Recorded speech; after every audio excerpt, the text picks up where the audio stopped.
Soif de culture. Soif de culture. Soif de culture, le balado agricole présenté par Soleno. Animé par Richard Boussinotte. Carl Boivin, agronome et chercheur à l'Institut de recherche et de développement en agro-environnement à l'IRDA de Québec. Au cours de ses 15 années passées au sein de l'IRDA, Carl Boivin a travaillé sur plus de 35 projets de recherche, principalement dans la production maraîchère et la production fruitière, et avec comme sujet principal la gestion optimale de l'eau. Donc, c'est au total 23 projets. On va en savoir plus, on va en découvrir plus dans les prochaines minutes avec mon invité, Carl Boivin, à votre balado agricole Soleno, Soif de culture.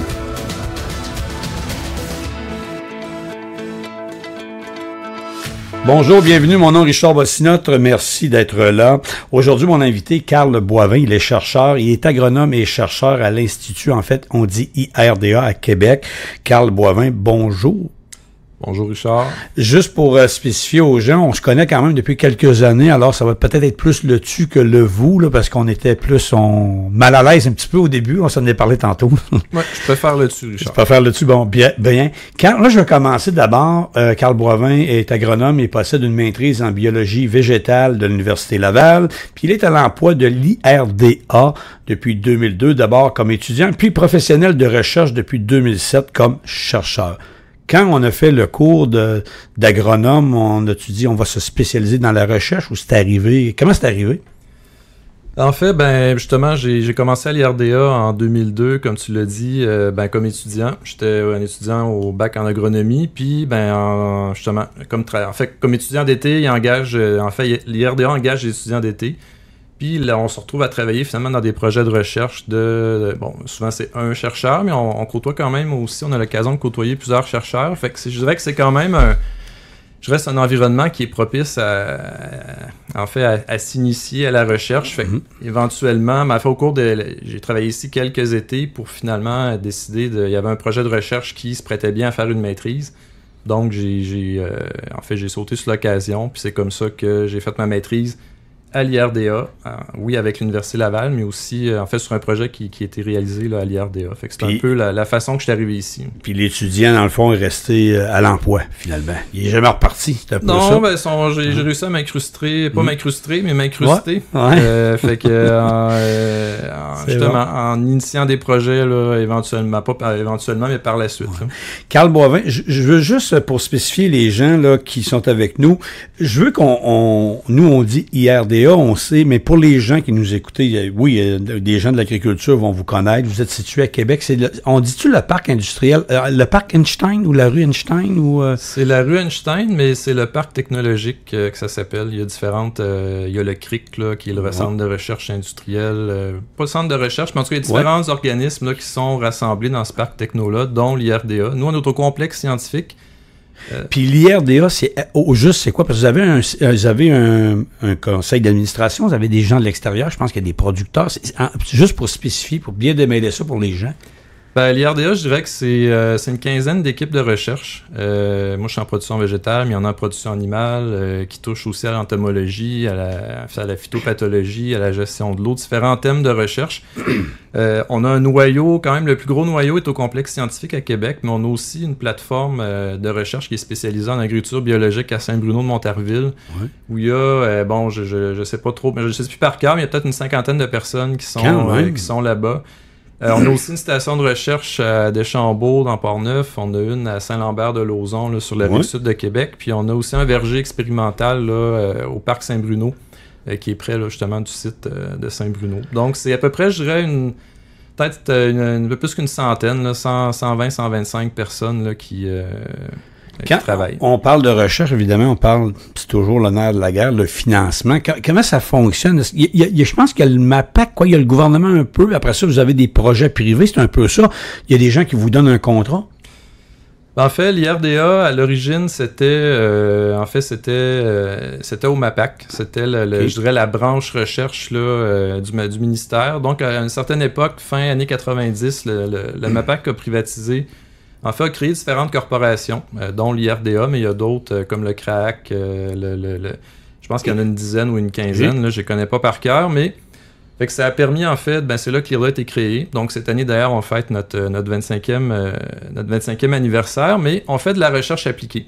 Fait que la recherche appliquée, c'est en agro-environnement, fait qu'on est vraiment axé sur les problématiques actuelles, je dirais, ou qui sont rapidement déployables sur le terrain.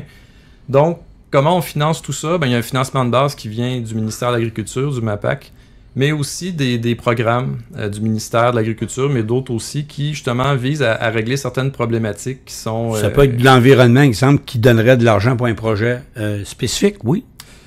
Souvent, mettons, il y a un appel de projet qui dit, on veut régler telle situation avec un insecte ou telle situation d'approvisionnement en eau. Donc, il y a l'IRDA qui monte un projet, qui soumet un projet, mais il peut y avoir aussi d'autres personnes à l'Université Laval ou dans d'autres corporations qui peuvent être appelées, en fait, à déposer des projets là-dessus.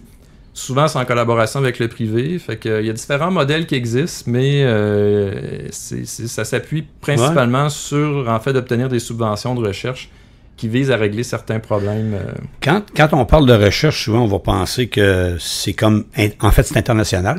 Est-ce que c'est un peu ça également? Faites-vous des échanges? Exemple, vous avez découvert quelque chose où, dans un autre pays, ils ont appliqué un procédé qui pourrait s'appliquer ici. Est-ce qu'il y a de l'échange aussi international qui se fait avec les gens de IRDA? C'est sûr que, comme je disais, on est un centre de recherche appliqué, mais il reste que beaucoup d'équipes ont je dirais qu'il y a une quinzaine d'équipes ont des contacts là, dans différents autres provinces, même autres pays. Puis, veut pas, je dirais pas qu'on se gave, mais on essaie de rester à jour dans notre domaine de recherche, justement, des différents projets qui se passent un peu partout là, sur la planète qui pourraient être applicables ici. Donc, c'est justement, c'est de voir qu'est-ce qui se passe, comment on pourrait adapter ça aux conditions du Québec, parce que des fois, les conditions ne sont pas tout à fait comme ici. Okay. Mais...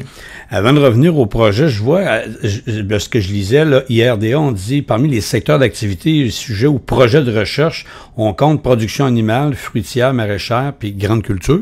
Hein, ça, c'est... Puis ensuite, on dit protection des ressources, donc la santé des sols. C'est de plus en plus, j'allais dire à la mode, mais ça a toujours été à la mode, mais santé des sols, protection de l'eau, c'est encore plus vrai aujourd'hui. On rappelle qu'on est en juillet 2023, on est au courant un peu de la météo, puis qualité de l'air, ça c'est quelque chose peut-être qu'on entend moins parler, mais là, cette année, il y a eu en 2023 des feux de forêt, puis on commence à entendre dans différents médias, c'est quelque chose qu'on parle pas, mais qui est là quand même, la qualité de l'air. Donc, c'est les principaux secteurs de vos points de recherche ou de... La qualité de l'air, je peux me permettre, mais c'est plus Stéphane Godbout qui serait capable d'en parler, mais c'est peut-être plus à l'échelle d'un bâtiment agricole. C'est ça rejoint un peu le bien-être animal, comment ces bâtiments-là sont ventilés, mais il reste qu'il y a quand même probablement beaucoup de liens à faire entre la qualité de l'air en général puis celle à l'intérieur là, d'un bâtiment. Moi, j'aime toujours revenir un peu des fois à la base, puis on va revenir, mais Carl Boivin, tantôt, on a dit, vous avez été à l'Université Laval. Oui, mais avant d'arriver à l'Université Laval, souvent, il y a des gens qui sont dans l'agriculture aujourd'hui, mais qui sont pas issus du tout du domaine agricole. C'est-tu votre cas? Parce que vous avez étudié à la Pocatière, à l'époque, on disait l'ITA. Étiez-vous d'une famille de producteurs agricoles ou des gens d'agriculture? Non, même, mais je dis pas qu'à un moment donné, si je recule de 10 générations, il n'y en a pas un quelque part qui était producteur, mais dans je dirais le passé récent, j'ai pas de famille en agriculture, puis j'habite en fait, je suis originaire d'une municipalité qui est pas très agricole non plus. Je dirais que c'est de fil en aiguille qui un intérêt. Là. On a toujours le classique. J'avais un jardin chez mes parents. Même, je leur donne encore un coup de main en ce moment pour s'en occuper. En Beauce, hein? En Beauce. Saint-Prosper de Beauce, pour ceux qui ont envie de regarder, de sortir Google Maps pour voir c'est où. Mais en fait, puis de fil en aiguille, justement, je suis allé à l'ITA, comme tu l'as dit. Après ça, là, j'ai vu qu'il y avait, pas que j'ai vu, mais je trouvais l'intéressant, là, le bac en agronomie. Puis, c'est ça, en débarquant à l'IRDA, mais ça m'a ouvert un peu en fait, ça m'a donné le goût de continuer en recherche. En recherche, donc, c'est ça, parce qu'il y a des gens qui vont être en recherche, d'autres vont être des gens, soit qui vont travailler pour une entreprise qui sont dans la spécialité animale ou d'autres produits, peu importe. Donc, les débouchés sont quand même grands au niveau de votre formation? Le bac en agronomie, justement, il y a des cours en production animale, en production végétale. En fait, c'est assez général, mais justement, il y en a qui... le cours en agronomie en tant que tel, est beaucoup basé pour former des conseillers agricoles qui vont conseiller les entreprises. Mais justement, il y a des entreprises dans un paquet de secteurs. Fait que et puis éventuellement, si tu veux justement te spécialiser, il y a la maîtrise, il y a le doctorat, mais c'est un peu pour te montrer un peu c'est quoi, pas le menu, mais c'est quoi les différentes productions, les différents sujets là, que tu peux approfondir là, par intérêt souvent. Je rappelle aux auditeurs, mon invité, c'est Carl Boivin de l'IRDA, donc chercheur agronome à l'IRDA.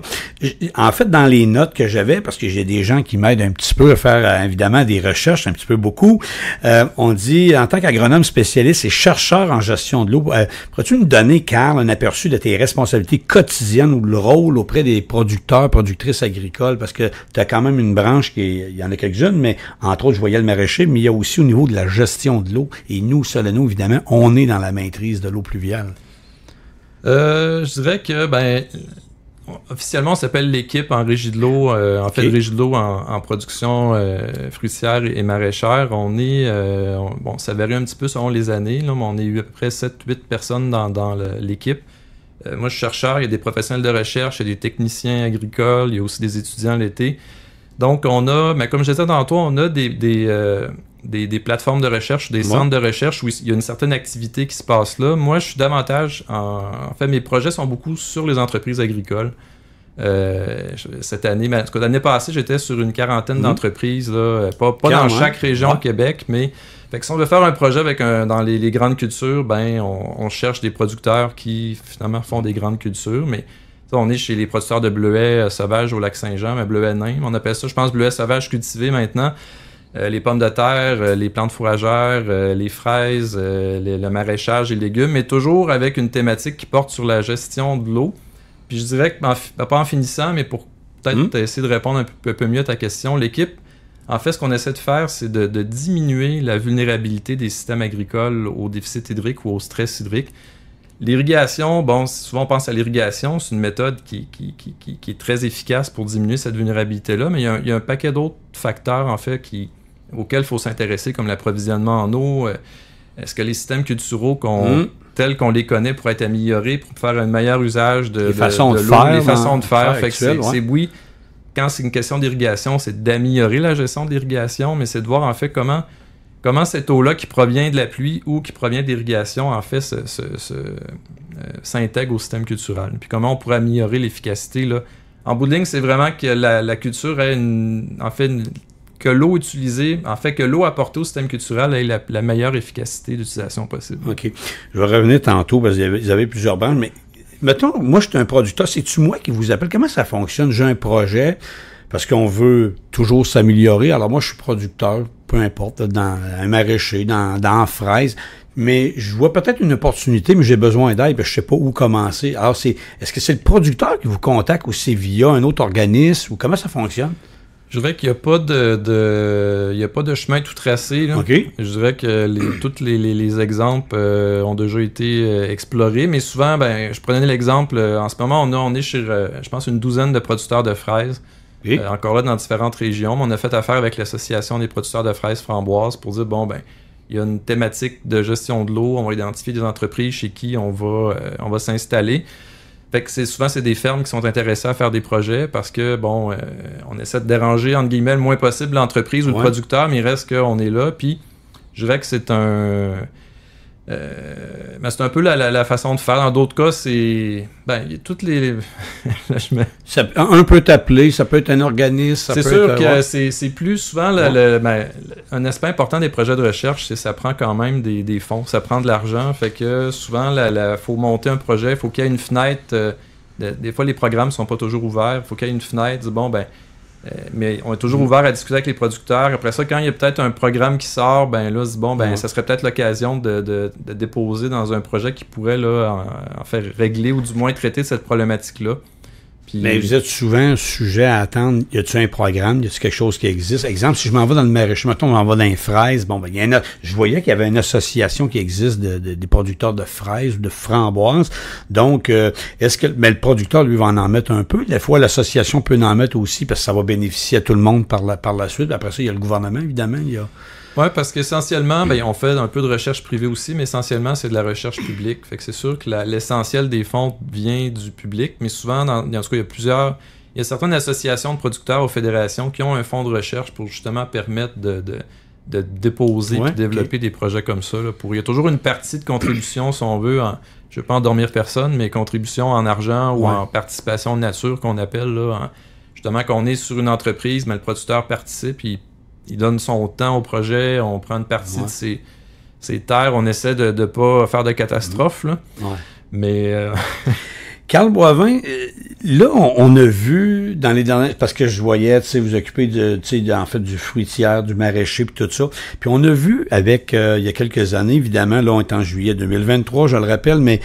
Tu sais, avec la pandémie, on a vu des gens qui se sont pas improvisés producteurs, mais on a senti qu'il y a des gens qui voulaient s'en aller plus dans les petites, en fait, dans le maraîcher, des choses de même. Vous autres, ça a-tu changé quelque chose? Est-ce que vous avez eu des téléphones qui ont sonné, qui ont dit hey, nous, on aurait un projet, pouvez-vous nous aider à partir? C'est pas tout à fait ça votre rôle? Ou mettons, moi, j'arrive de la ville, hey, j'ai acheté un petit bout de terre, puis j'ai assez pour faire du maraîcher. Est-ce que vous autres intervenez là-dedans? Pas vraiment. S'il y a un projet spécifique, oui ou. Ben, je dirais que les résultats de nos projets servent à l'ensemble des producteurs agricoles, mais c'est pas notre rôle là, d'appuyer ou de vraiment quelqu'un qui est en démarrage. À démarrer, là, il y a d'autres organismes pour ça. Là. Mais est-ce que vous avez senti avec depuis 2019, avez-vous senti des changements au niveau de la production maraîchère ou au niveau non pas ça a pas je ne peux pas parler pour les autres équipes. Moi, j'ai pas perçu ça. On le voit peut-être un peu plus maintenant sur quand on affiche justement pour aller avoir des étudiants d'été.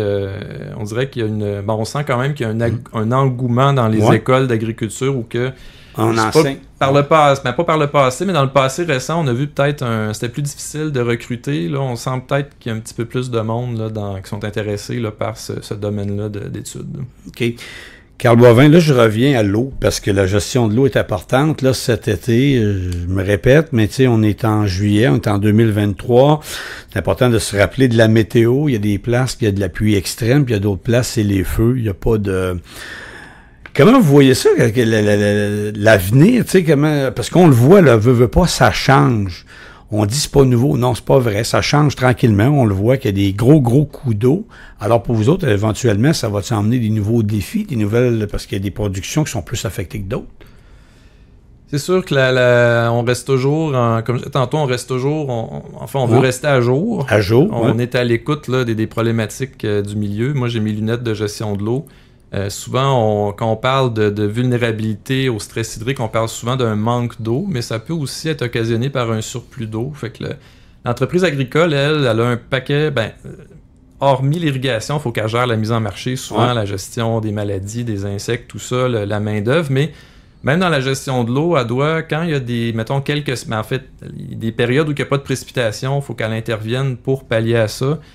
Il faut qu'elle soit aussi outillée pour évacuer l'eau rapidement s'il y a beaucoup d'eau, comme on le voit dans les derniers jours, dernières semaines. Fait que le producteur agricole est toujours, je dirais, en mode... il faut toujours qu'il soit à l'écoute puis assez... prêt à réagir. Prêt à réagir. Puis nous, on essaie d'offrir ou de proposer le plus d'outils, entre guillemets, qui peut servir aux entreprises. Je sais que ma question est large, là, mais y a-t-il une production, là, je vois animale, fruitière, maraîchère, grande culture, y a-t-il une production que l'eau, s'il y a un manque, on va commencer avec le manque d'eau, s'il y a un manque d'eau, ça affecte moins qu'un autre? C'est-tu, parce que ça prend toujours un équilibre, on le dit toujours, mais c'est-tu les grandes cultures qui vont moins souffrir? C'est-tu, des fois on dit, il y a eu beaucoup de soleil, les fraises sont belles. Je dis n'importe quoi, là, mais dans le sens que, tu sais, y a-t-il une production que si on manque d'eau, c'est moins affecté. Je sais que ma question est large. On pense souvent, oui, à large la question, mais ça dépend combien de temps on a. Non, on a du temps. Souvent, on parle de la culture, mais il faut mettre cette culture-là dans un contexte. Dans ce contexte-là, il y a le sol. Déjà, les pommes de terre, souvent, c'en est des sols plus légers. Fait que déjà, on peut penser, à part certaines exceptions, comme à Kamouraska, on fait des pommes de terre dans de l'argile, mais normalement, c'est assez léger. Fait que déjà, on sent que c'est un sol qui retient moins l'eau, mais on peut avoir aussi des sols un peu plus lourds. Fait que si on pense, par exemple, aux plantes fourragères, si on dit est-ce que c'est pertinent, par exemple, d'intervenir avec l'irrigation des plantes fourragères, mais c'est pas la bonne question. Moi, je dirais que c'est plus, est-ce qu'il y a des contextes dans lesquels ça serait pertinent? Fait que là, il faut penser au sol, il faut penser aussi à la dinde des producteurs laitiers, des producteurs de bovins de boucherie qui n'ont pas la même réalité, qui n'ont pas les mêmes outils non plus pour... parce que les plantes fourragères vont servir à alimenter le troupeau, mais de façon beaucoup plus importante pour les bovins de boucherie. Il y a aussi un contexte de coût des terres, combien que ça coûte, parce que si je veux sécuriser mon approvisionnement en foin, est-ce qu'il faut que j'augmente ma superficie de terre? Dans certains cas, il n'y a pas de terre disponible ou le coût va être trop élevé. Très élevé, il y a des endroits, c'est... Puis on l'a vu il y a quelques années dans le Bas-Saint-Laurent, oui, ça, quand on manque de foin, on peut en acheter, mais si tout le monde en manque, comment ça devient compliqué. Fait je reviens avec ma question, est-ce que c'est pertinent d'irriguer plantes fourragères? Je peux pas répondre à ça, mais il y a certainement, on a des projets là-dessus d'ailleurs, mais il y a certainement des contextes où cette pertinence-là pourrait s'exprimer. Parce qu'en bout de ligne, il y a un volet économique, mais puis après ça, dans le fond, c'est un équilibre qui est important. Ça prend de l'eau, puis on dit ça en prend pas trop quand c'est le temps, mais ça en prend quand c'est le bon temps. C'est pas facile. Mais ça, on contrôle rien de ça, là, on s'entend. Non, puis il y a des cultures plus... je dirais, si on pense à la fraise, là, qu'on appelle la fraise à jour neutre, souvent, en fait, principalement, elle est produite sur un sol qui est buté, recouvert de paille de plastique. Fait que souvent, c'est une culture qui est un peu plus dépendante à l'irrigation, je dirais, parce que, c'est plus intensif. En même temps, la valeur par unité de surface des fraises, un hectare de fraise génère beaucoup plus de revenus qu'un hectare de plantes fourragères. Pas que la fraise est plus importante, mais c'est peut-être plus facile de justifier économiquement là, les investissements que l'irrigation en fait nécessite. Que ça demandait, parce que... Puis en même temps, c'est pas rare d'avoir un producteur qui a plusieurs centaines d'acres de plantes fourragères, alors que les fraises, c'est plus réduit. Fait que le volume d'eau... C'est moins un volume aussi des fraises que tu sais, c'est un moins grand volume de production que... Fait que c'est plus facile de trouver l'approvisionnement ou d'avoir un impact qui est moins important là, sur le milieu quand on prélève de l'eau pour irriguer ces cultures-là. Là. Fait que c'est... Mais mettons qu'on parlerait d'un projet précis, parce que ça fait quand même une quinzaine d'années, plus avec l'IRDA. Mettons un projet, si je vois dans le maraîcher, là, un projet que vous êtes content que vous avez réalisé ou que ça a aidé à la production en général. Je parle pas juste du producteur, mais en général. Si exemple, je parle de fraises ou de framboises, parce qu'on a toujours l'impression qu'il y a des fraises, des framboises, mais c'est comme le reste, ça évolue, il y a des techniques, il y a des nouvelles affaires qui arrivent. C'est un projet que vous dites, on a fait ça, le producteur a sauvé de l'eau, ou je sais pas, il a économisé de l'eau, il a économisé quelque chose qui a fait qu'il y a eu un meilleur rendement. C'est dur de mettre le doigt sur un projet, puis ça va paraître un peu bizarre. Je vais prendre un petit détour, mais quand on dit on irrigue, souvent si on améliore la gestion de l'eau, ça veut pas nécessairement dire qu'on va prendre moins d'eau. Même souvent, ça va prendre plus d'eau. Okay. Mais l'efficacité d'utilisation de cette eau-là va être plus grande. Parce que ce qu'on a remarqué dans les 15 dernières années, parce qu'on a suivi beaucoup d'entreprises, c'est que souvent, en tout cas, c'est peut-être plus pour les initiés, mais la fréquence des irrigations, en fait, la durée est souvent trop longue. Puis la fréquence, il ne faut pas généraliser, mais souvent, la fréquence devrait être, en fait, augmentée. Fait que souvent, il faudrait finalement irriguer moins longtemps, puis plus souvent. Mais il y a des façons de savoir à quel moment. C'est pas toujours évident à faire, là, C'est pas toujours évident à faire, parce que le producteur, il faut qu'il navigue au travers d'un paquet de facteurs. Fait que, tu sais, souvent, je sais pas, je peux me permettre l'analogie, mais moi, quand j'étais jeune, j'avais le livre de Marie Curie qui me disait, elle a découvert le radium, elle l'a pas découvert tout seul non plus, mais la recherche, on découvre pas toujours quelque chose qui je sais pas, comme Marie Curie qui découvre le radium, je pense que c'est le radium, mais souvent, on avance certains points, puis le projet suivant va amener le point va faire avancer. Fait que nous, ce qu'on essaie de faire, tantôt, je parlais de diminuer la vulnérabilité au stress hydrique des systèmes agricole, mais on a travaillé beaucoup dans la gestion de l'irrigation dans les dernières années, puis d'essayer d'améliorer, donner les outils aux producteurs pour qu'ils soient capables d'améliorer cette gestion-là. Fait qu'on a travaillé sur on a travaillé sur différents aspects, autant sur le système d'irrigation que je pense aux pommes de terre. On a comparé, pommes de terre, souvent ils ont l'air toutes pareilles, mais il y a plusieurs variétés de pommes de terre, puis encore là, je reviens un peu à ma question tantôt. Si on dit, à quelle, par exemple, si on parle d'irrigation, on parle souvent de consigne ou déclencher l'irrigation. On dit, à quelle consigne on déclenche l'irrigation dans la pomme de terre? Bon, je parlais du sol tantôt, il faut s'intéresser au sol qui est peut-être un petit peu plus homogène dans le cas de la pomme de terre, mais déjà, les variétés vont faire que le besoin en eau va être différent. Fait que dans différents essais, on comparait des variétés pour voir, si je la maintiens dans un confort hydrique, est-ce qu'elle va finalement avoir des rendements qui sont meilleurs ou elle peut tolérer un certain stress hydrique ou une contrainte de prélèvement en eau, si on veut. Fait que ces façons-là ou ces projets-là, en fait, je réponds pas à ta question, j'ai pas de projets qui sont... Non, mais souvent, on essaie de justement, de faire des projets qui... En fait, on fait avancer à chaque fois un peu là, Jusqu'à quel point, parce que je sais, vous êtes des gens de terrain, vous allez sur le terrain, parce que souvent les producteurs vont avoir des très bonnes solutions. C'est juste de les mettre en application. Il doit y avoir un pourcentage que vous êtes parti avec une idée de dire, ouais, on a un projet aujourd'hui chez tel producteur. Finalement, on arrive là, puis lui, il vous donne ses grandes lignes, puis ça a du sens. C'est juste de les rassembler ensemble. Est-ce que il y a une grande partie que vous utilisez le producteur, parce que la personne de terrain, producteur, productrice, la personne de terrain, là, elle connaît sa terre, elle connaît ses besoins. Est-ce que vous, là-dedans, vous dites, OK, mais non, ça n'a pas de bon sens ce que tu nous dis, puis nous, on arrive avec une idée. Comment vous avez réussi à mettre ça ensemble? C'est-tu... parce qu'il y a des producteurs, il y a des gens, producteurs, productrices, c'est des gens de terrain, mais c'est des gens de débrouillards aussi, c'est des gens d'innovation également dans le domaine. Je sais pas si ma question est claire. Prenez-vous de ce qu'ils vous disent, puis oui, on va l'appliquer, puis ça a du sens, puis on va juste vous le mettre, on va vous le compter, on va vous le quantifier, on va vous le... En fait, il faut rester dans un cadre de projet de recherche. C'est sûr qu'il y a un protocole, on arrive avec un dispositif, il y a des répétitions, il y a des trucs qu'on fait. Une des raisons pour qu'on fait ça chez les producteurs, c'est pour avoir le feedback du producteur aussi, pour savoir c'est beau de faire des essais, mais il faudrait que ces essais-là soient... il faudrait qu'un producteur se dise, ça n'a pas de bon sens, je ne ferai jamais ça. Ou finalement, mais souvent, je dirais que c'est un win-win parce qu'on espère apporter quelque chose à l'entreprise. En même temps, si ça se passe bien, ce projet-là, ce producteur-là va devenir un peu un ambassadeur vis-à-vis les autres producteurs pour faire la promotion un peu des résultats de ce projet-là. Mais je pourrais peut-être pas une anecdote, mais des fois, on compare l'irrigation, c'est déjà arrivé, on a comparé des consignes d'irrigation ou des différents seuils d'intervention là, avant de déclencher l'irrigation, puis on a un traitement qu'on appelle producteur. Fait que là, on dit, ce traitement-là, c'est le producteur qui va irriguer. Puis là, il nous regarde aller, finalement, puis souvent, le traitement producteur finit un peu comme notre traitement. Pas que notre traitement est meilleur, mais là, tout d'un coup, il y a un certain... ça le fait un peu, ça leur met un peu en question dans sa façon d'intervenir. Puis en même temps, souvent, il y a un paquet de facteurs, pas un paquet, mais il y a certains facteurs, des fois, qu'on oublie dans passer beau de, justement, cette gestion-là de l'eau, cette gestion-là, peu importe de autres facteurs qu'on regarde, le producteur, lui, doit intégrer ça au travers de la gestion phytosanitaire, de la gestion des employés. Il faut des fois qu'on parle en tout cas, il y a différents facteurs qui font que je trouve que de réaliser des projets en contexte réel de production, ça nous permet je dirais déjà en partant de s'assurer que en tout cas, de challenger un peu le projet sur sa...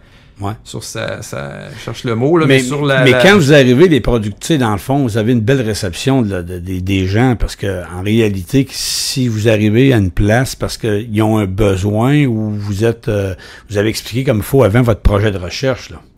Mais c'est sûr qu'on cogne pas à la porte et on dit, on s'est installé dans ton champ 2 à côté de ça arrive-tu? Non, ça arrive pas. C'est ça, hein? C'est ça, à moins qu'on se soit trompé, parce que des fois, les terres sont grandes puis on s'installe pas à bonne place. Mais un a vendu à l'autre puis on le sait pas, puis finalement, c'est ça. C'est déjà arrivé aussi, en cours de projet. Mais généralement, justement, là, au fil des années, on s'est construit, je dirais, une banque d'entreprises où on connaît un peu puis aussi, entre les équipes de recherche, pas qu'on s'échange, mais souvent, il y a plus qu'une équipe sur une même entreprise. Parce que c'est souvent un peu on est chez beaucoup d'entreprises, mais souvent, quand il y a quand même un contexte... parce qu'un projet de recherche, justement, ça demande comment je vais ça, il faut une certaine... Il y a un certain protocole, ou il y a un certain... un décorum, une documentation aussi à avoir. Il y a ça cause certains problèmes aux producteurs quand même de nous accueillir. Fait que, mais je veux dire, on rentre pas de force chez une entreprise. Puis généralement, c'est assez, je dirais, facile de...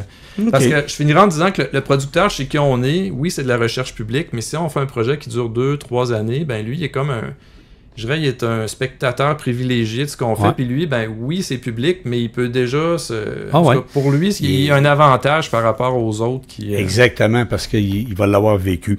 Je rappelle mon invité qui est Carl Boivin, qui est agronome, qui est chercheur à l'Institut de recherche, en fait, IRDA à Québec. Vous écoutez le Balado agricole Soleno. Carl Boivin, on est de retour au Balado agricole Soleno, puis je veux qu'on parle de l'eau. Là, l'eau, de plus en plus, c'est important. Il y a des grands défis qui s'en viennent. Il y a des gens qui vont devoir en emmagasiner. Il y en a d'autres. Tantôt, on a effleuré un petit peu. On dit, il y en a qui ont peut-être un peu trop d'eau. Il faut la gérer autrement.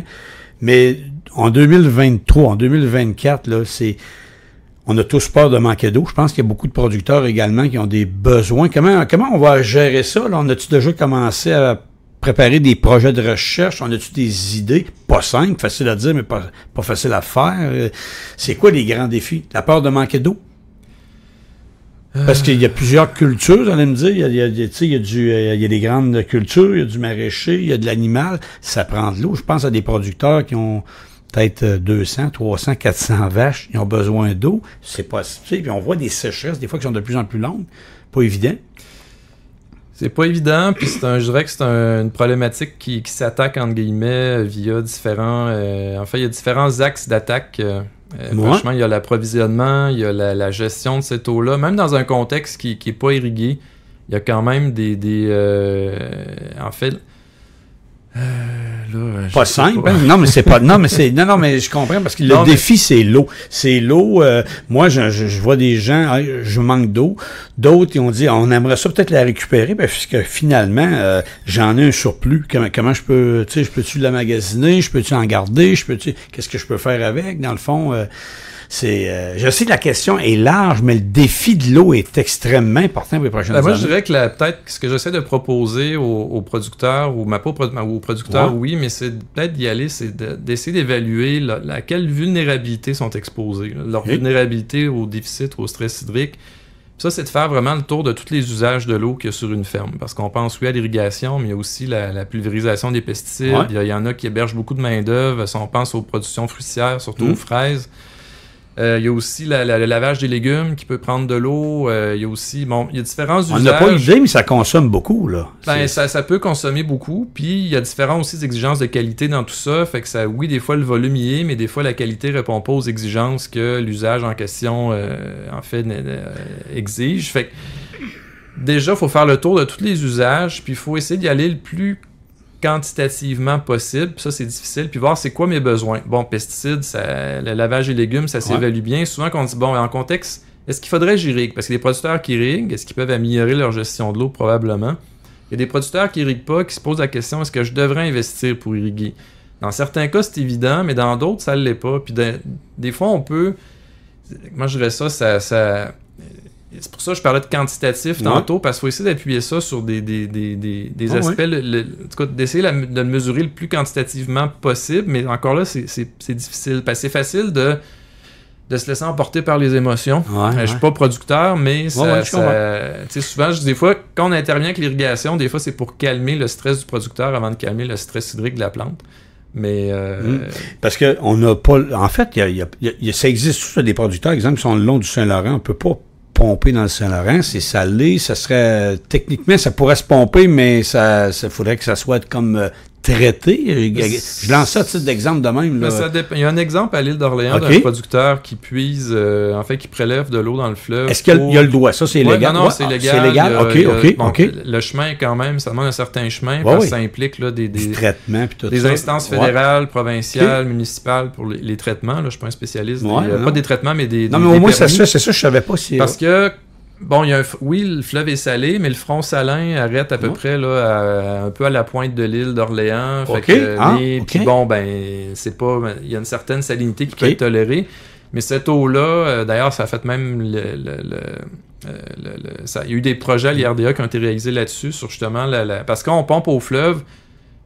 C'est pas mon projet, mais c'est un projet qui est intéressant. C'est qu'en même temps, on ramasse des larves de moules zébrés. Parce que on s'en était pas rendu compte, mais une fois qu'on a pompé cette eau-là dans des étangs, on s'est rendu compte que oui, il y avait des moules. Fait qu'il fallait régler ça. Fait qu'on a pensé à des filtres au sable, des trucs comme ça. Fait que ça a été quand même un bel exercice d'ingénierie, parce que l'île d'Orléans n'est pas à hauteur du fleuve. Il y a quand même un défi pour monter cette eau-là, pour traiter cette eau-là, pour l'amener à une qualité qui répond aux exigences. Là, dans ce cas-là, c'est des fraises. Parce que c'est toute une organisation, c'est tout un chemin que l'eau doit prendre, là, parce que il faut pomper tout le temps, on n'a pas le choix. Mais en même temps, dans beaucoup de municipalités utilisent cette eau-là comme eau potable. Mais puis justement, je parlais d'île d'Orléans, c'est quand même parce qu'on a c'est un beau laboratoire pour la gestion de l'eau, parce que ils sont entourés d'un fleuve. Je dirais que ça demande c'est pas toutes les entreprises qui peuvent pomper au fleuve, mais il reste que puis justement, les producteurs à l'île, il n'y a pas beaucoup de cours d'eau. Ça fait longtemps, en fait, qu'ils sont confrontés à des problèmes d'approvisionnement, parce qu'ils l'essentiel de la source d'eau, c'est des étangs creusés. Puis pour l'IRDA, il y a plusieurs cultures quand même. Fait que pour vous autres, c'est un beau terrain de jeu, façon de parler. Ouais, c'est proche de la proximité de la ville de Québec. Scientifique, fait que ça... Mais je reviens tantôt, si on dit on a le droit de pomper, parce qu'on le sait que ça va être un problème. C'est déjà un problème, puis pour plusieurs, il y en a qui sont, ils songent, qu'est-ce que je vais faire? Est-ce qu'on a le droit aussi de prendre l'eau à un producteur qui est long d'une rivière? Est-ce qu'il a le droit de la même affaire? C'est-tu réglementé différemment? Il y a je suis pas un spécialiste en réglementation, on peut pas en faire abstraction, mais il y a différentes réglementations qui existent au Québec. Si tu es dans le bassin des Grands Lacs, si tu es hors bassin des Grands Lacs, c'est quoi ton besoin en eau? Tantôt, on parlait justement comment évaluer ces besoins-là. Ben justement, l'entreprise je dirais que la première, quelqu'un qui irrigue pas, puis même qui irrigue, la première chose à faire, c'est de vérifier avec son conseiller c'est quoi la réglementation en vigueur où je suis. Est-ce que ça me prend un permis? Parce que si tu t'installes pour irriguer, puis après ça, finalement, tu n'avais pas le droit de prélever cette eau-là, ben là, ça peut devenir quand même assez lourd financièrement pour supporter un système d'irrigation finalement que tu ne pourras pas rentabiliser parce que tu n'as pas le droit de prélever ou pas autant que tu aurais pensé. Parce que il n'y a pas juste le domaine agricole qui puise dans les cours d'eau, il y a le municipal, il y a l'industriel même parfois, puis même le récréatif, là, il ne puise pas, mais il sert de cette eau-là. Là. Carl Boivin, je termine avec la petite partie eau. Si on dit qu'on aurait un top 3 à faire dans les prochaines années, la partie la plus importante pour un producteur, c'est-tu la gestion de l'eau, garder son eau, avoir de l'eau? Tiens, on va dire tout simplement ça de même, avoir de l'eau, c'est ça qui est prioritaire. On va dire ça dépend de la production, ça dépend, mais de l'eau, on n'a pas le choix parce qu'on entend beaucoup de choses, hein, on voit beaucoup d'affaires, là on le sent que ça change, il y a des longues périodes de sécheresse où il y a des accumulations d'eau qu'on n'avait pas vues avant, des grosses précipitations. Peux-tu dire que c'est un des principales, en fait, sujet ou qui est principal défi de la production agricole? C'est quand même vital. Là, c'est quand ça, même... je suis biaisé parce que je suis en régie de l'eau. Ouais. Mais quand même, on le dit aux gens. Je dis souvent, la plante, c'est pas un aspirateur. Là. Elle va pas chercher ses éléments nutritifs en aspirant. Elle va les chercher avec de l'eau. Fait que s'il n'y a pas d'eau, c'est pas juste un stress hydrique, c'est qu'elle n'est pas capable d'aller chercher ses éléments nutritifs. En même temps, s'il y en a trop, ben là, il faut que ce soit un milieu aéré pour que les prélèvements, on fera pas un cours d'agronomie, mais il reste qu'une plante qui est 2 pieds dans l'eau, ben elle n'est pas plus capable de prélever. Fait en fait, il faut donner, l'été, c'est court au Québec, puis en même temps, les producteurs font, si on pense aux producteurs de fraises, c'est un milieu qui est très compétitif, il faut compétitionner avec des producteurs qui viennent, la compétition vient pas nécessairement de l'intérieur du Québec, mais de l'extérieur plutôt. Fait que ces producteurs-là, ils doivent occuper le marché le plus longtemps possible, être efficaces. Donc, ils peuvent pas... Il faut qu'il y ait des systèmes culturaux qui sont efficaces. Puis c'est clair que s'il manque d'eau, s'il y a trop d'eau, en fait, ça prend l'équilibre. Puis c'est l'équilibre dans tout. Fait que c'est... Pour un producteur agricole, c'est tout qu'un défi de produire dans un contexte comme ça. Carl Boivin, je veux revenir... temps file, là, il nous reste encore quelques minutes, mais je veux revenir sur un beau projet. En fait, il y en a eu 3 en 2022 à l'île d'Orléans. Vous étiez là avec des collègues également. Il y a eu 3 réservoirs qui se sont installés. Puis je veux, on l'a bien documenté, on s'entend. On a fait un projet avec Soleno aussi. Il y a eu un gros réservoir d'installer sur une des fermes à l'île d'Orléans parce que là-bas, il y avait quand même, 220 travailleurs juste pour une ferme, là, des travailleurs étrangers. Alors, il y avait un certain problème d'eau, si on veut. On a récupéré de l'eau. J'aimerais qu'on explique un peu qu'est-ce qu'on a fait là, parce que c'est quand même important. Tu sais, t'as quand même 220 travailleurs sur une ferme, là, puis il y en a plusieurs à l'île. Ben justement, quand on parle d'approvisionnement en eau, on peut pas inventer des sources d'approvisionnement. Fait qu'un producteur, quand il dit, bon, ben là, j'ai pas de cours d'eau, de toute façon, on peut pas alimenter nécessairement un bâtiment qui héberge la main-d'œuvre avec de l'eau qui vient d'un étang, mais là, il dit, bon, ben j'ai juste des étangs, j'ai pas de cours d'eau, j'ai un puits artésien, mais il y a une limite, ce puits-là. C'est vrai. Fait que là, on se dit, bon, ben c'est quoi mes sources? Parce que là, ben justement, on a parlé avec la MRC, il y avait, parce que bon, ben l'île d'Orléans, c'est très agricole, fait que la MRC est très, je dirais, pas impliquée, mais très proche, elle suit ça de proche. Ben je pense que c'est plus de 80% de l'île qui est agricole. Donc, la MRC était très intéressée en fait à ce projet-là qui a commencé un peu il y a 3 ou 4 ans. Donc, on s'est dit, bon, ben, est-ce qu'on pourrait récupérer l'eau de pluie? Parce que ça se fait déjà dans des en milieu commercial ou des bâtiments là, qui, je dirais, en tout cas, des bâtiments pour capter de l'eau, puis tout ça, ouais. Puis en agriculture, on dirait que c'est quelque chose qui était pas qui se fait pas du tout, mais en tout cas, qui est pas qu'on rencontre pas souvent. Fait qu'on s'est dit, bon, ben il y a eu une occasion, justement, il y a un programme qui dans lequel on pouvait déposer. On s'est dit, bon, ben qu'est-ce que ça pourrait impliquer de capter de l'eau de pluie puis la valoriser en contexte agricole. Fait qu'on s'est dit, bon, ben il faut la capter, ça prend des surfaces. En milieu agricole, il y a beaucoup de surfaces. On parle souvent d'entrepôts là, qui ont de bonnes dimensions. Puis jusque-là, ça coûte rien, ces toits sont déjà là. Fait que dans certains cas, on a rajouté des gouttières. Puis là, maintenant, bon, ben comme on parlait justement d'un bâtiment qui héberge beaucoup de main-d'œuvre, on s'est dit, bon, ben, qui exige une qualité d'eau qui... Bon, j'aimerais spécifier que c'était pas pour l'eau potable, c'est pour l'eau... ce qu'on appelle l'eau grise, souvent, là, mais il reste que les salles de bain. La qualité de cette eau-là doit quand même être, en fait, la qualité eau potable, même si on la boit pas. Donc, on s'est dit, bon, ben cette eau-là captée, on pourrait la stocker dans des réservoirs. Puis c'est là que finalement, c'est là que le projet, en fait, c'est ficelé. On s'est dit, bon, ben, c'est pour ça qu'on s'est dit Soleno, c'est intéressant parce que justement, dans ce cas-ci, c'était un projet pilote. On voulait qu'on parlait de recherche appliquée, mais dans ce cas-ci, c'est encore, je dirais, plus appliqué qu'un projet de recherche appliquée parce qu'on veut que cette solution-là soit, en fait, pratiquement... C'est parce que... C'est en fait... Je vais reculer de 2 cases, mais si... Bon, pourquoi en milieu agricole, on fait pas la valorisation de l'eau de pluie, c'est que souvent on dit, bon, un projet pilote, ça va répondre à certains... ou diminuer certains risques. Fait qu'on s'est dit, bon, combien ça coûte? Qu'est-ce qu'il faut faire pour installer ça? C'est quoi les fournisseurs? Il faut la traiter, cette eau-là? C'est quoi le volume d'eau que ça prend pour... Fait qu'en fait, le projet veut répondre un peu à tout. Il y a un volet où on regarde la qualité, combien que ça coûte, combien que ça pourrait répondre à combien de pourcents du besoin. Puis, en bout de ligne, ben, on dit, bon, ben, producteur, une fois que le projet est terminé, nous, on vend pas... je veux dire, on vend une expertise, mais il reste que, bon, ben, une fois que le projet est terminé, si le producteur veut...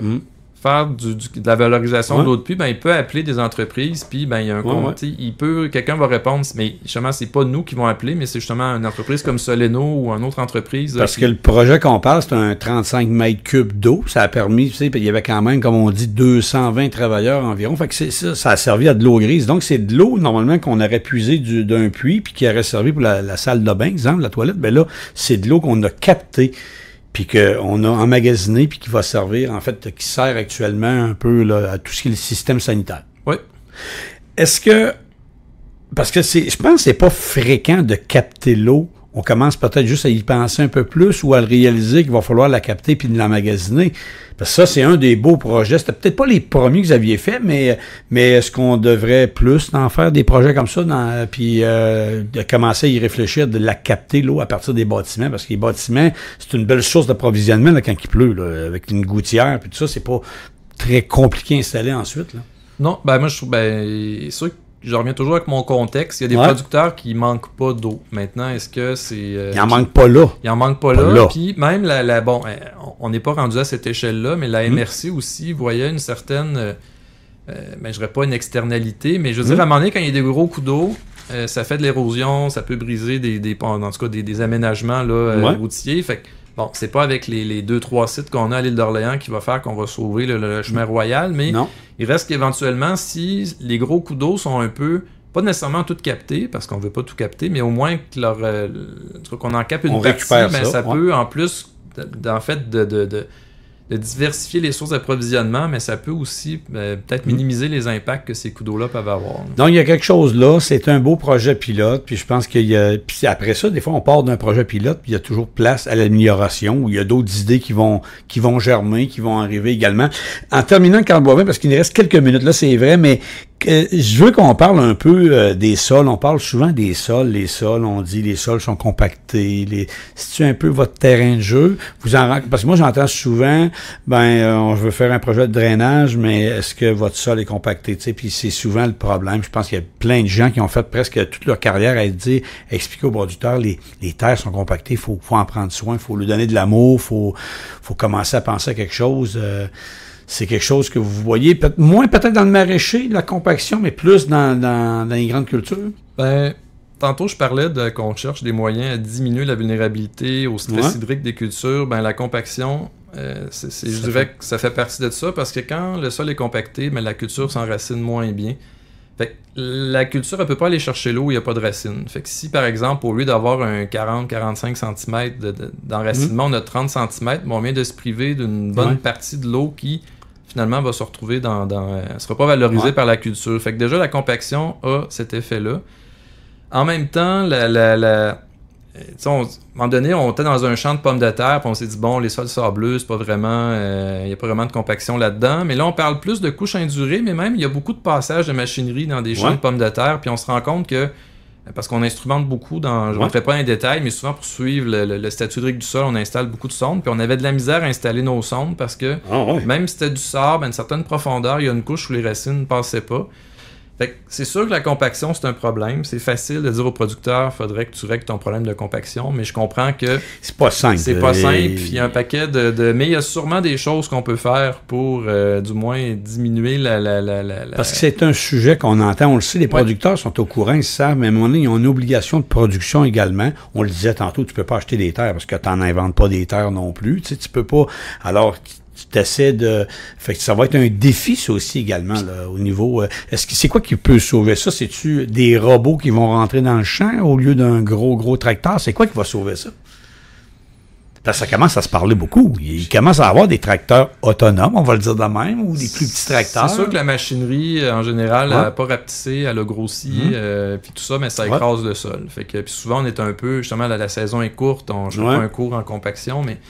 Souvent, on va travailler le sol à des moments qui sont un petit peu trop humides, mais on peut pas trop attendre. Fait que c'est sûr que ça c'est pas évident. Là. On en parle, mais c'est pas évident non plus pour un producteur. C'est pas évident, mais en même temps, on le voit, la compaction, ça diminue. En fait, ça augmente l'autonomie en eau d'un système culturel. Puis en même temps, quand il y a des gros coups d'eau, un sol compacté va...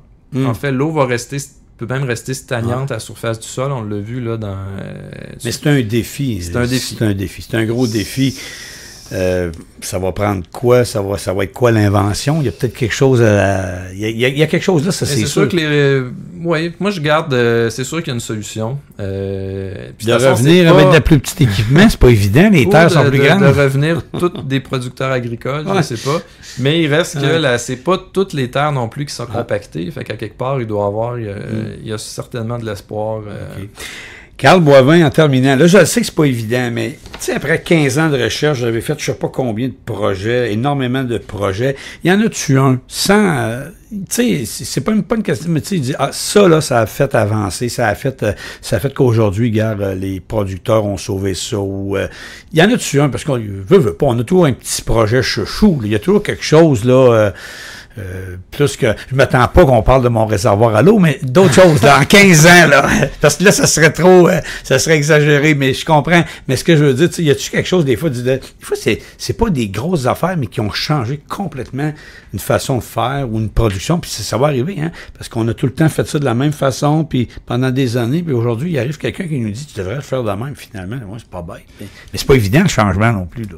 Je vais faire un petit détour, mais souvent, je parlais tantôt que d'un projet à l'autre, on accumule certaines connaissances, puis aussi, je suis pas sorti de l'école, je veux dire, au bac en agronomie, il n'y avait pas beaucoup de cours en gestion de l'eau, fait qu'on était quand même un peu... on se forme, de toute façon, on est en formation en continu, si on veut, mais... Je dirais, on parle souvent qu'on veut être utile aux producteurs. C'était pas un projet de recherche, mais c'est un peu un truc qui résumait un peu, en tout cas, plusieurs des résultats de nos projets de recherche. C'est quand on a sorti notre guide de gestion là, sur l'irrigation. Ça, je trouvais ça intéressant parce que ça faisait un peu un outil, ça donnait un outil de travail. Ça disait, il y a des rapports ici et là, mais là, on a ramassé comme je dirais, la crème. Si on veut, si on aime la crème, là, c'est un petit peu moins... peut-être qu'on n'aime pas la crème, mais... dans le café, c'est bon. Dans le café, c'est bon. Là, on a fait un guide avec. En ce moment, on est en train aussi de faire un autre outil qui va sortir sous peu, là, mais c'est un outil pour aider l'entreprise à calculer son besoin en eau. Ah, OK. Parce que c'est facile de dire, facile, tu dis, mais tu prends tant, mais là, je parle pas de projet en particulier, mais c'est des projets qui sont rendus possibles à cause d'un paquet d'autres projets qu'on a fait avant. Qui sont cumulés ensemble. Puis je dirais que mon prochain rêve, ce serait, encore là, j'ai pas identifié de projet, mais encore, je reviens à diminuer la vulnérabilité des systèmes agricoles au stress hydrique. Avec tous les projets qu'on a faits dans Pommes de terre, moi, je reste convaincu qu'on pourrait peut-être repenser un peu la façon qu'on cultive, qu'on le fait. Pas enfin, souvent, je vais parler d'un système culturel ou de l'architecture d'un système culturel. Je ne vais pas rentrer dans les détails, mais comment la pomme de terre, c'est une culture qui est très mécanisée, les billons, on chose, tout ça. Puis Puis quand on s'intéresse vraiment à la dynamique de l'eau dans ce système-là, quand par exemple il pleut ou qu'on irrigue, ça reste un défi parce qu'on l'a essayé puis jusqu'à présent on n'a pas réussi. Puis je suis pas en train de dire que on a fait ça avec des producteurs, mais j'aimerais ça arriver à d'améliorer, d'augmenter l'autonomie en eau des systèmes culturels. Puis ça, on a des petits morceaux du casse-tête, je dirais, qu'on ramasse au fil des projets, mais quand je vais avoir réussi ça, je vais pouvoir répondre à ta question. Ça veut dire qu'il va falloir que je revienne. J'aurai pas le choix. Ben, il me reste encore au moins, je dirais, une dizaine d'années. Encore une dizaine d'années.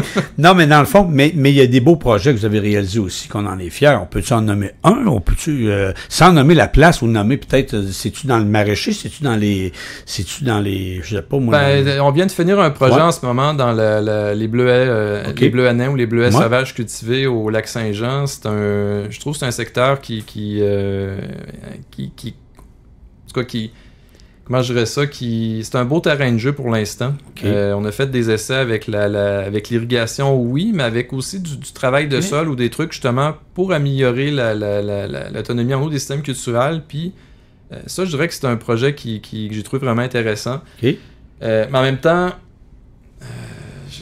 bon, ça sort un peu de ta question encore, mais ce qu'on fait des projets en irrigation au Québec, c'est difficile parce que comme là en ce moment, je pense pas qu'on ait de réponse à nos dispositifs où on teste parce qu'on je dirais nos projets, quand il pleut, là.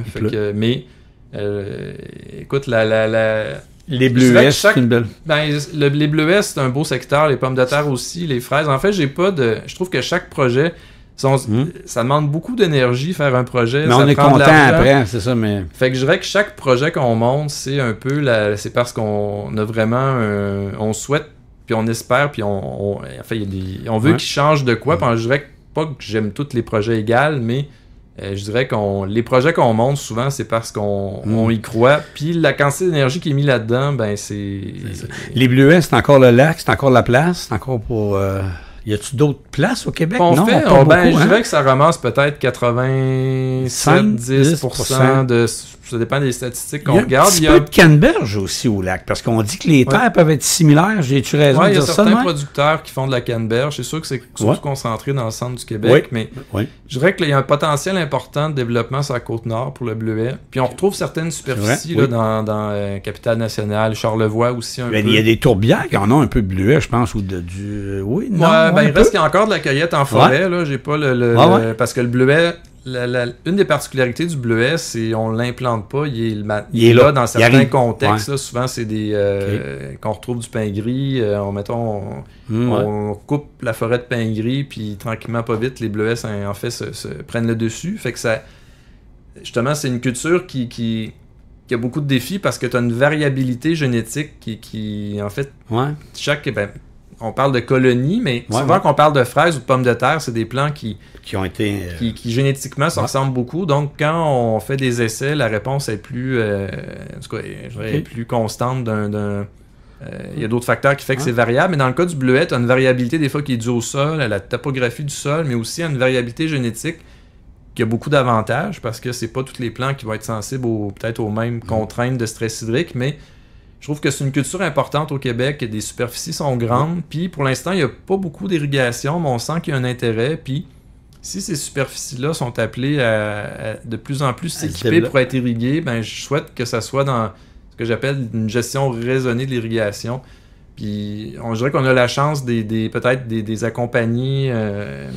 C'est un peu votre terrain de jeu, l'irrigation. Vous en avez parlé souvent, Carl Boivin, en terminant, mais l'irrigation au Québec, je sais qu'il y a des entreprises qui sont spécialisées là-dedans, qui exportent leur savoir à l'extérieur, puis c'est tant mieux pour nous dire, mais on est-tu bon? On est-tu vraiment bon?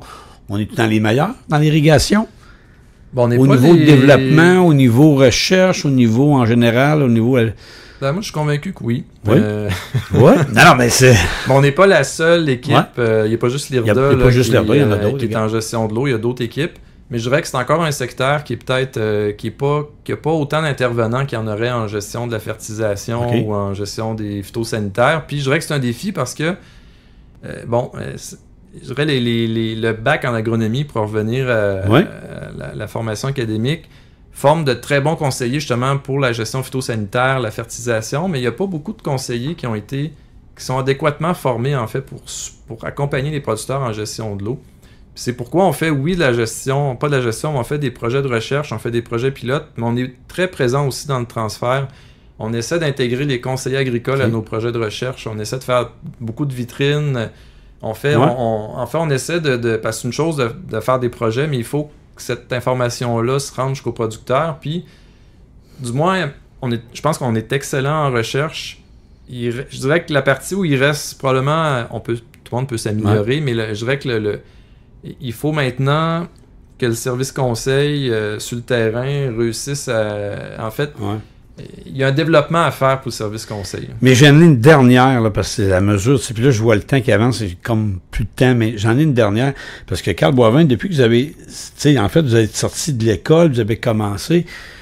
Moi, je le vois, en tout cas, sur le terrain, je vois des producteurs, des productrices aujourd'hui de plus en plus formés. Il y en a plusieurs, c'est des agronomes de formation. Vous avez dû le voir aussi. Fait que vous voyez le changement également aussi. Fait que faut que tout le monde s'adapte. Mais vous le voyez sûrement, là, que ça l'a changé. Parce que les gens n'ont pas juste fait ils ont vraiment fait une formation. Il y a des gens qui vont être dans une production X, je sais pas moi, dans les maraîchers, mais qui ont vraiment... Il y en a qui sont agronomes, il y en a qui sont allés même un peu plus loin, ils ont fait des vous devez le rencontrer de plus en plus. Vous devez le voir qu'il y a eu un changement également aussi. Ouais. On s'adresse à des gens de plus en plus, j'allais dire, spécialisés. Oui, puis on voit même du monde qui ont des bacs en administration, en économie. Parce qu'il y a une gestion, il y a une entreprise. On n'est plus du tout dans les arpents verts. Moi, j'ai pas écouté cette émission-là, je suis trop jeune. Ils repassent des rediffusions. Mais c'est disponible sur YouTube. Les entreprises agricoles aujourd'hui, c'est des entreprises. C'est des entreprises. Souvent, on a souvent, je ne vais pas généraliser, mais souvent, le monde regarde un peu le milieu agricole comme, je sais pas, ça a l'air... folklore, on va dire ça de folklorique, mais c'est des entreprises qui... C'est pas juste... faut qu'ils soient compétitifs, il faut qu'ils soient viables économiquement, parce qu'il y a du monde qui en vive de ça. Puis c'est de plus en plus compétitif aussi. C'est très compétitif. Puis justement, les producteurs doivent faire face à un paquet d'aléas, pas juste météo, mais des problèmes, un paquet de problèmes mais s'il n'y avait pas de problème, on n'aurait pas... On serait pas là. Carl Boivin, c'était un plaisir. Je rappelle à mes auditeurs, Carl Boivin est agronome et chercheur à l'Institut de recherche et de développement en agro-environnement, ce qu'on appelle en fait IRDA ou l'IRDA, tout dépendant comment on veut le prononcer. C'est à Québec, donc c'est un complexe scientifique. Carl Boivin, c'était un plaisir. J'aurais eu d'autres questions, on va s'en garder pour une autre fois. Merci Richard. Fait plaisir. Merci d'avoir été au balado Soif de culture Soleno. Vous écoutez le balado agricole Soleno.